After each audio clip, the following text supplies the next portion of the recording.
I-PAC মামলা, যেখানে supreme নির্দেশ নিয়ে সরব হয়েছে বিজেপি। বুথে বুথে সরব হওয়ার নির্দেশ রাজ্য নেতাদের। ভূপেন্দ্র যাদবের নির্দেশ রাজ্য সভাপতি শ্রমিক ভট্টাচার্যকে। সুপ্রিম কোর্টের নির্দেশ তুলে ধরে ইভিএমে সুফলের আশা করছেন তারা।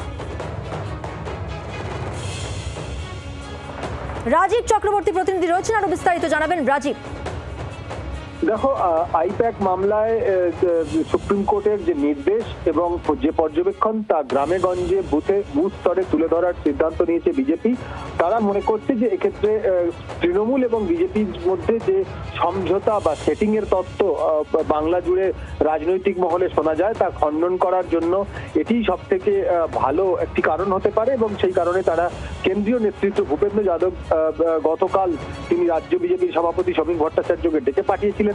দীর্ঘক্ষণ বৈঠক হয়েছে এবং সেই বৈঠকে নির্দেশ দেওয়া হয়েছে একেবারে জেলা স্তর, রাজ্য স্তর এবং বুথ স্তর পর্যন্ত বিষয়টিকে প্রচার করতে হবে যে আইপ্যাকের বিরুদ্ধে তদন্ত করতে যাওয়া কেন্দ্রীয় সংস্থা এবং তাকে মুখ্যমন্ত্রী সহ রাজ্য পুলিশ দ্বারা তাদের হেনস্থা করা, মিথ্যে মামলা দেওয়া এবং সুপ্রিম কোর্টের পর্যবেক্ষণ যে এই ধরনের ঘটনা কখনোই কাম্য নয়, পুরো বিষয়টি তুলে ধরা। এবং এক্ষেত্রে তারা মনে করছেন যে এর প্রভাব, এর ফল তারা ভোট বাক্সে বা ইভিএমে তারা পেতে পারে, এবং সবার আগে মানুষের মধ্যে যে বার্তা ছড়িয়ে দেওয়া যে বিজেপি দুর্নীতির বিরুদ্ধে লড়াই করছে, এবং সেক্ষেত্রে সর্বোচ্চ আদালতও তার প্রশংসা করেছে এবং মুখ্যমন্ত্রী সেই কারণেই তাদের এই উদ্যোগ। ধন্যবাদ রাজীব তোমাকে।